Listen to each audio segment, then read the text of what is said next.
नमस्कार, मैं हूं ऋषि कुमार। युवाओं के अपने खास कार्यक्रम मेहनत रंग लाएगी में आपका स्वागत है। आज हम बात करेंगे एक ऐसे करियर विकल्प की जिसके लिए आपके अंदर तकनीकी योग्यता के साथ साथ एक क्रिएटिव एबिलिटी होना भी बेहद ज़रूरी है। हम बात कर रहे हैं आर्कियोलॉजी के क्षेत्र की।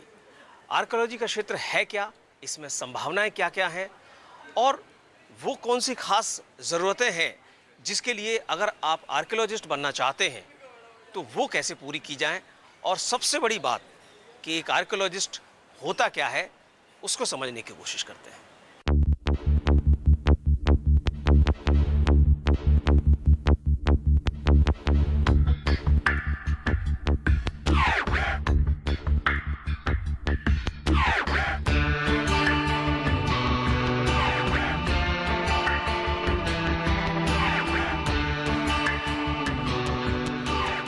अगर आप इतिहास को खंगालने का शौक रखते हैं और कई तरह की नई चीजों का पता लगाने का जुनून है तो आर्कियोलॉजी यानी पुरातत्व संरक्षण के क्षेत्र में आपके लिए करियर का बेहतर विकल्प साबित हो सकता है।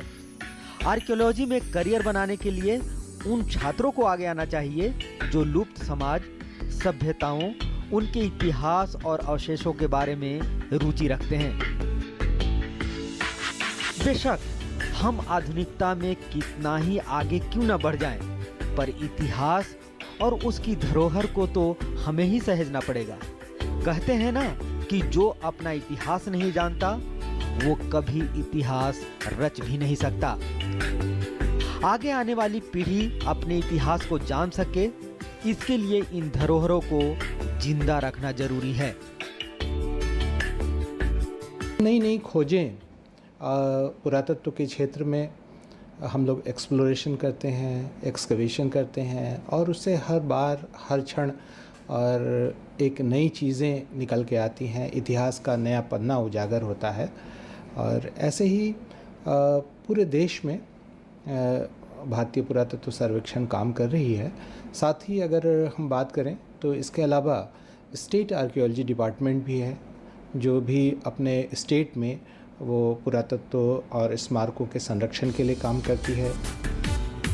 एक आर्कियोलॉजिस्ट प्राचीन भौतिक अवशेषों की खोज करते हैं, उनका अध्ययन और परीक्षण करते हैं और फिर अपने तार्किक निष्कर्ष के आधार पर इतिहास की व्याख्या प्रस्तुत करते हैं। इस प्रक्रिया के कारण जहां एक ओर दुनिया को इतिहास की सही और सच्ची जानकारी मिलती है तो दूसरी ओर अंधविश्वास और गलतफहमियों का निपटारा भी इन महत्वपूर्ण पुरातात्विक खोजों से संभव होता है। हम साइंटिफिकली प्रूव कर सकते हैं कि हाँ, ये जो मिथिक्स था उसके ऊपर हमें कुछ एविडेंसेस मिला है, फिर हम उसके बारे में ऑथेंटिकली बोल सकते हैं ये इट्स फैक्ट। तब हमें देन वी कैन से ये मिथिक्स था एक टाइम में, लेकिन वो जो मिथिक्स सच्चाई है उसमें थोड़ा बहुत। अदरवाइज विदाउट एनी एविडेंसेस हमें नहीं बोल सकते ऐसे क्या वो मतलब हमारे एथिक्स का भी अगेंस्ट होगा। आर्कियोलॉजी के क्षेत्र में विशेषज्ञता प्राप्त करने के बाद देश में ही नहीं बल्कि विदेशों में भी रोजगार की अपार संभावनाएं हैं। आर्कियोलॉजिस्ट भारतीय पुरातत्व संरक्षण विभाग और राज्यों के क्षेत्रीय केंद्रों के साथ साथ देश के अलग अलग संग्रहालयों, कला दीर्घाओं में काम करते हैं। एक आर्कियोलॉजिस्ट की मांग एनजीओ, विश्वविद्यालयों और विदेश मंत्रालय की हिस्टोरिकल डिवीजन में तो होता ही है, इसके साथ ही Indian council of historical research, शिक्षा मंत्रालय, पर्यटन मंत्रालय, भारतीय राष्ट्रीय अभिलेखागार जैसी जगहों पर भी रोजगार के अच्छे अवसर हैं। एक आर्कियोलॉजिस्ट पुराने कड़ियों को आपस में जोड़ता है और तार्किक रूप से लोगों के सामने चीज़ें रखता है। बहुत सारे ऐसे मिथकों को तोड़ता है जो हम तक अभी तक नहीं पहुंचता है या अंधविश्वास की वजह से हमारे समाज में व्याप्त होता है। तो आर्कियोलॉजी का जो क्षेत्र है वो बहुत ही चैलेंजिंग है, बहुत ही बड़ा क्षेत्र है ये, और इसमें संभावनाएं बहुत है। दिल्ली से कैमरामैन आनंद प्रकाश के साथ विनोद कुमार चौधरी, डीडी न्यूज़। और अब देखते हैं कि अगर आप पुरातत्व विशेषज्ञ बनना चाहते हैं तो इस क्षेत्र में आने के लिए आपके अंदर कौन कौन सी खूबियाँ होनी चाहिए और क्या क्या काबिलियत होनी चाहिए। साथ ही साथ इस क्षेत्र में आप किन किन ऊंचाइयों को कब कब छू पाएंगे, इन सब का एक विश्लेषण देख लेते हैं।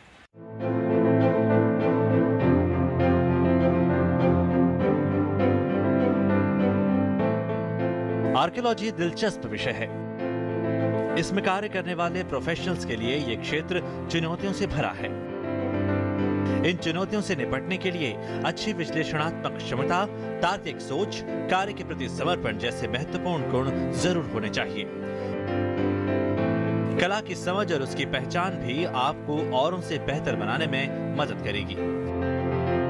उनको हिस्ट्री का थोड़ा बैकग्राउंड होना चाहिए और एटीट्यूड होना चाहिए, एप्टीट्यूड होना चाहिए पढ़ने के लिए, और किसी भी फील्ड में मतलब भारत में रहने का मन होना चाहिए, और इंटरेस्ट काफ़ी इम्पोर्टेंट है, क्योंकि दूसरा सबके छोड़ के आर्कियोलॉजी एक ऐसा फील्ड है कि आपको बहुत घुमाना पड़ता है, आपको दिन रात डिफरेंट एरिया में रहना पड़ेगा। तो हमारा सब्जेक्ट ऐसा है कि बहुत सारा डिफ़िकल्टी है, फिज़िकल स्ट्रेन भी होता है, तो कुछ लोग सर्वे करता है, कुछ लोग नहीं कर पाता है, तो उनका एटीट्यूड होना चाहिए। एक बेहतर आर्कियोलॉजिस्ट और म्यूजियम प्रोफेशनल बनने के लिए प्लिस्टोसीन पीरियड और क्लासिकल लैंग्वेज मसलन पाली, अपभ्रंश, अरेबियन भाषाओं में से किसी की जानकारी आपको कामयाबी की राह पर आगे ले जा सकती है। लैंग्वेज एक ऐसा चीज़ है कि पूरे इंडिया में लेके हमको बहुत सारे लैंग्वेज है, डिफरेंट स्क्रिप्ट है, तो ये कैसा इवॉल्व हो गया। पहले जब हम इंडस वैली का बात करता है तब से शुरू होता है कि ये लैंग्वेज और स्क्रिप्ट का क्षेत्र से, तो वहाँ से अभी तक कैसा लैंग्वेज डेवलप हुआ है, ये सब आर्कियोलॉजी का एक इंटरेस्टिंग पार्ट है, और इसलिए हमको आगे बढ़ सकता है, क्योंकि बहुत सारा लैंग्वेज ऐसा अभी एक्सटेंड नहीं है। तो लोगों को समझाने के लिए हमारा पास्ट में कुछ एरिया में ऐसा भी लैंग्वेज यूज़ करता था, और अभी हम जो बात करते हैं लैंग्वेज वो बोलता है हमारा देवनागरी और संस्कृत है, ये सब अभी हम how we are using it right now, it has got a past. ज्यादातर विश्वविद्यालयों में आर्कियोलॉजी की पढ़ाई इतिहास विभाग के अंतर्गत होती है। अगर स्नातक इतिहास, समाजशास्त्र और मानव विज्ञान से किया है तो परास्नातक स्तर पर पुरातत्व विज्ञान समझने में आसानी होती है। स्टूडेंट्स को भी हम फील्ड में ले जाते हैं प्रैक्टिकल ट्रेनिंग के लिए, एक्सकवेशन के लिए, एक्सप्लोरेशन के लिए, केमिकल ट्रेनिंग के लिए, कंजर्वेशन ट्रेनिंग के लिए, क्योंकि आपको पता होगा कि आर्कियोलॉजी एक अपने आप में सिंगल डिसिप्लिन नहीं है, ये एक मल्टी डिसिप्लिनरी अप्रोच के साथ काम करना पड़ता है।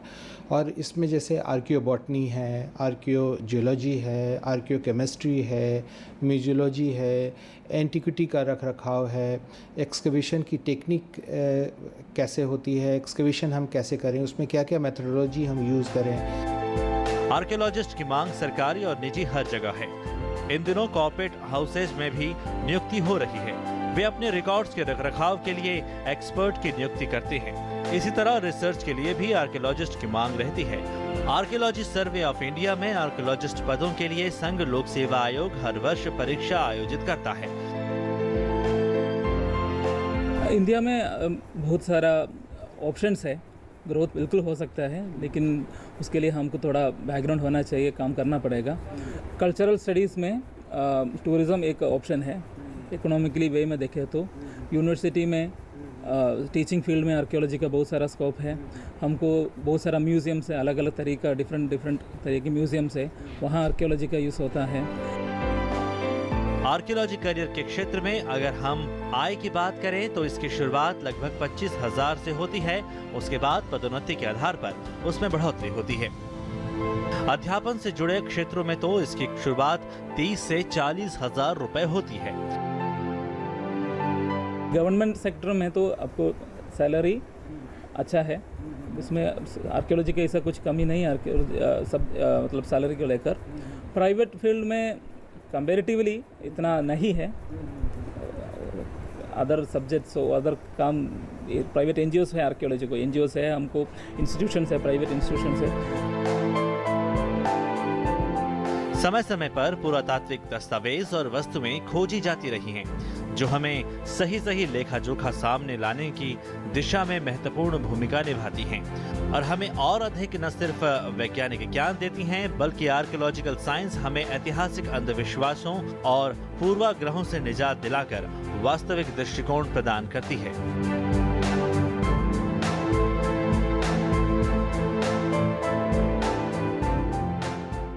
तो मेहनत रंग लाइव में फिलहाल वक्त हो चला एक छोटे से ब्रेक का। आप हमारे साथ बने रहिए और देखते रहिए मेहनत रंग लाइव।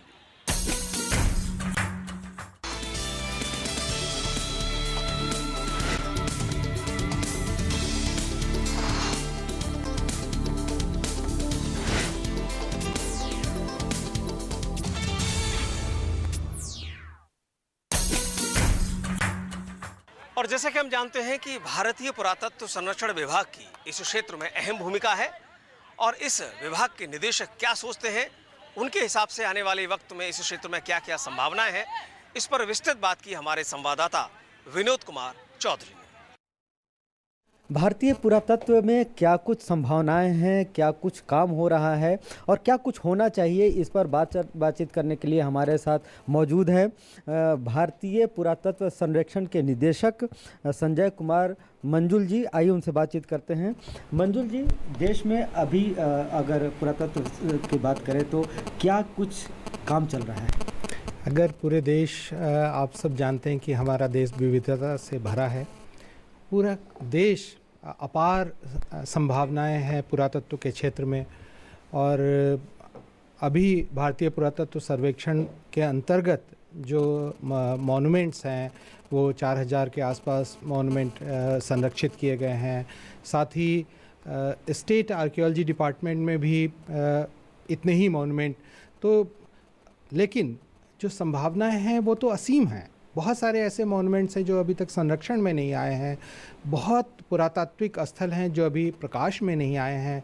बहुत सारे पुरातात्विक स्थल हैं जिनकी खुदाई होनी है और इतिहास के बहुत सारे पन्ने अभी उजागर होने बाकी हैं। तो पुरातत्व के क्षेत्र में अपने हेरिटेज को संरक्षित करने के क्षेत्र में संभावनाएं तो अपार हैं। अच्छा, अगर अभी फ़िलहाल की बात करें कि अभी हालत में अगर आसपास में 1-2 सालों में अगर खोज की बात करें तो इंडिया में क्या कुछ निकाल के सामने आया है? निरंतर खोज तो चलती ही रहती है। बरोर है, तरखन वाला डेरा है, जैसे बहुत सारे अनेक साइट प्रकाश में आए। बिहार में भी अभी रिसेंटली लास्ट ईयर तिल्हारा, रुक्मिणी स्थान जैसे स्थल खुदाई हुए हैं। बड़नगर गुजरात में भी खुदाई चल रही है और वहाँ भी बहुत सारे अवशेष प्रकाश में आ रहे हैं। तकनीक कितना सपोर्ट कर रहा है खासकर इस क्षेत्र में? हाँ, अगर हम नई तकनीक की बात करें तो जैसे आप देखते हैं सैटेलाइट इमेजरी की हम बात करते हैं, GIS की बात करते हैं, ये लिडार टेक्निक की बात करते हैं, कंप्यूटर में नए नए सॉफ्टवेयर आ रहे हैं उसकी हम बात करते हैं। तो सब कुछ आजकल ग्लोबलाइजेशन और तकनीक के क्षेत्र में बहुत सारे नए आयाम खुल के आ रहे हैं जिसका हम उपयोग करते हैं। बहुत सारे IITs हैं, उसमें जो तकनीकें प्रयोग हो रही हैं उनके पास जो साइंटिफिक टेक्निक्स है उसकी मदद हम लेते हैं। वैसे ही बिरबल साहनी इंस्टीट्यूट लखनऊ है, पैलियोबॉटनिकल इंस्टीट्यूट है। वैसे ही देश में अलग अलग जगह जूलॉजिकल सर्वे ऑफ इंडिया है, एंथ्रोपोलॉजिकल सर्वे ऑफ इंडिया है। इन सब की भी तकनीकों का को हम समाहित करते हैं। इसलिए हम कहते हैं कि आर्कियोलॉजी एक मल्टी डिसिप्लिनरी सब्जेक्ट है। अच्छा, इसमें अगर बात करें कि जो लोग आ रहे हैं, अभी हम देख रहे हैं कि बहुत ज़्यादा इसका एक जो प्रचार प्रसार होना चाहिए था वो उतना नहीं है आर्कियोलॉजी डिपार्टमेंट में।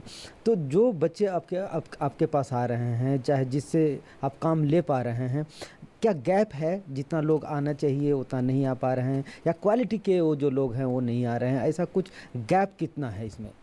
दरअसल अगर हम आर्कियोलॉजी क्षेत्र का जो विकास है और जो संभावनाएं हैं, उन संभावनाओं और विकास के हिसाब से इतना कुछ नहीं हो पा रहा है। उसका एक रीज़न है कि जो यूनिवर्सिटी में पहले हुआ करता था, बहुत सारे यूनिवर्सिटी बहुत एक्टिवली इस क्षेत्र में काम कर रहे थे, वो अब इन दिनों इतना नहीं हो पा रहा है। वैसे ही जो स्टेट आर्कियोलॉजिकल डिपार्टमेंट है उसको भी समृद्ध करने की ज़रूरत है और उसमें भी एक स्किल्ड मैन पावर डेवलप करने की ज़रूरत है। सरकार की कितनी भूमिका हो सकती है और जितना भूमिका निभानी चाहिए सरकार को, क्या उस तरीके से भूमिका निभा रही है या और कुछ करने की ज़रूरत है? सरकार को इसमें और क्या क्या करने की ज़रूरत है?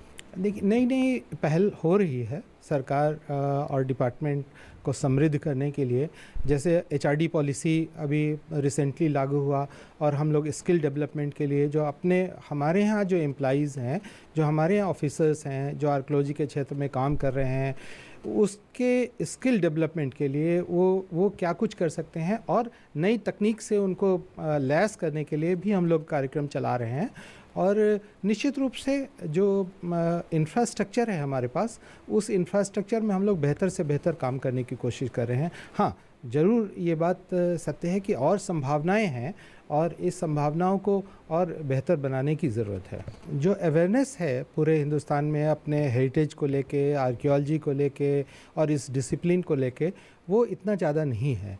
और अब इन दिनों कुछ सालों से आदर्श स्मारक की परिकल्पना की गई और वर्ल्ड हेरिटेज साइट्स का प्रचार हो रहा है और मीडिया में भी काफ़ी कुछ आ रहा है। तो अवेयरनेस का लेवल पहले से बहुत ज़्यादा बढ़ रहा है और लोग आर्कियोलॉजी के प्रति आकर्षित हो रहे हैं, इसमें कोई डाउट नहीं है।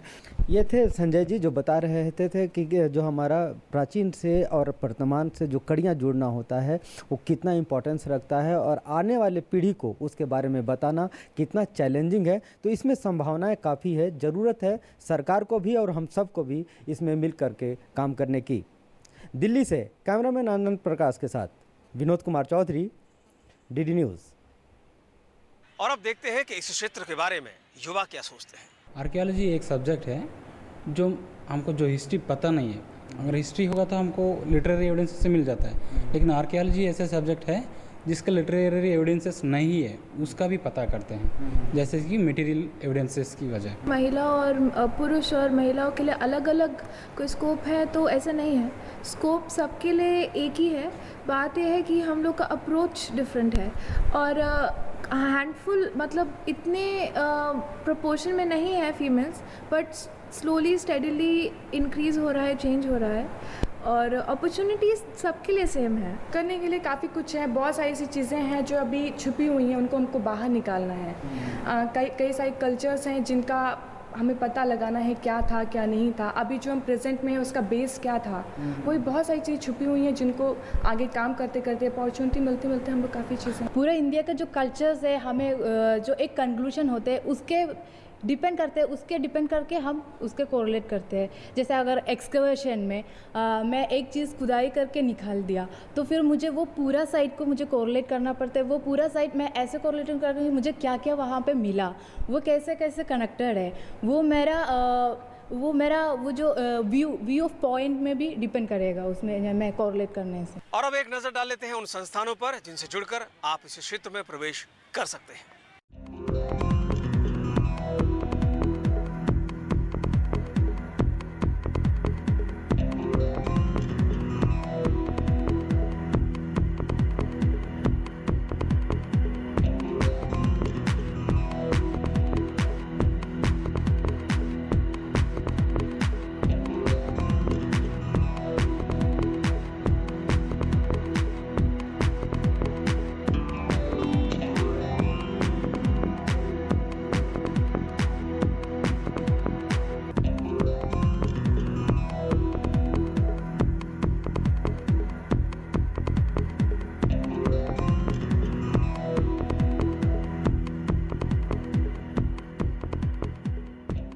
और अब चलते चलते देखते हैं कि अगले सप्ताह आपके लिए कौन कौन से रोजगार के अवसर मौजूद हैं। तो एक नज़र रोजगार सप्ताह पर।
तो मेहनत रंग लाएगी में आज बस इतना ही। अगर आपके पास हमारे कार्यक्रम से संबंधित कोई सुझाव है या किसी रोजगार के बारे में आप जानना चाहते हैं तो आप हमसे संपर्क कर सकते हैं। हमारा पता है मेहनत रंग लाएगी, कमरा नंबर 226, DD न्यूज़, दूरदर्शन भवन, कोपरनिकस मार्ग, नई दिल्ली। पिन कोड है 110001। आप हमें फ़ोन भी कर सकते हैं। हमारा फ़ोन नंबर है 011-233-86-947। तो अगले हफ्ते होगी फिर मुलाकात एक नई उम्मीद, एक नए विश्वास और एक नए रोजगार के नए विकल्प के साथ। तब तक के लिए नमस्कार।